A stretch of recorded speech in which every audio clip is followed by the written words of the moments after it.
Okay, it's another episode of, excuse me, Watch You Strappin. Got off of work earlier today, so decided to try to get this a little bit in while I have time. And this is the Yema Superman Heritage GMT with the red and blue bezel. Otherwise, quickly call it a Pepsi bezel, right? Well, this is not a review, but wristwatch check and strap of choice. And today I got it on a 19 millimeter black Tropic strap, rubber strap. I got this from Cheapest NATO, if I'm not mistaken. Not bad. There's a couple of versions. I think this is the first version that this has a single larger keeper, and there's a second one that has two thinner, smaller ones.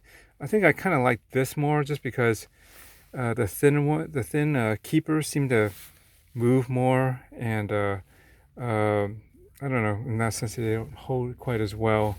I sort of prefer this one single one. It does a fine job of just holding the loose end in place, and this area here where you might normally find a keeper. Also, I don't really find that I need one on this particular style. If it was leather or something, maybe. But anyways, I think it works. This kind of vintage inspired look with a vintage inspired, rubber strap design. I think it all kind of flows pretty good. Yeah, really enjoying this watch. I think it's gonna be a keeper finally. I found my red and blue bezel watch, which I've been looking to find something to fill that space in my collection. I just really like the red and blue accents, and like I mentioned in some other videos, with this, I just didn't find the right one with the right color. All the ceramic ones that are out right now, they just don't work. Like the Squally 30 Atmos that I had. If you look at my past video, you'll see which one I had. It says newer model, limited edition. Well, it was not really limited edition, but rather, let's say, special edition. It's a limited production, meaning they don't make a whole lot of them. And it's from Noman watches in Singapore. And what was it?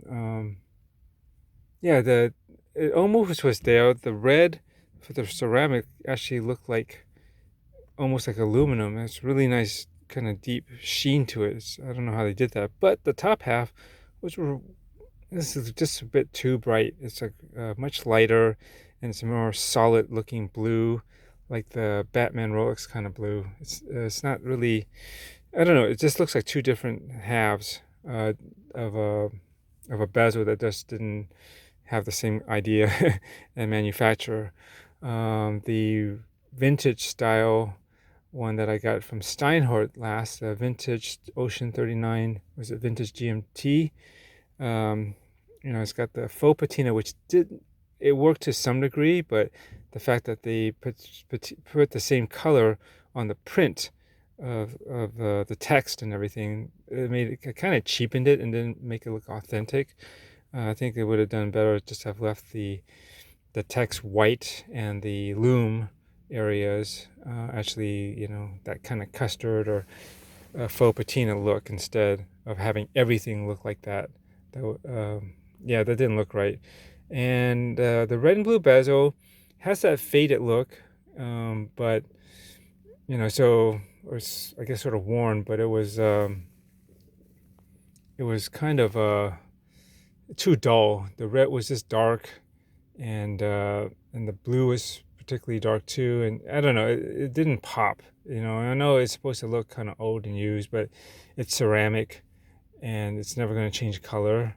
And yeah, I just found that when I checked myself out in the mirror, or the watch rather, and the way it looked, and even just on the wrist check, it just didn't have that pop, and I didn't like that. And you can only really get that with an aluminum bezel right now. This is aluminum bezel, for those who are wondering. Yeah, and so but they did mill out the the numbers and the indices, so it is aluminum too. So it's pretty cool. I think they put maybe a lacquered finish over it or something. It's not just straight aluminum on the surface, as far as I can tell, and that's why it has kind of a deeper look to it, I think.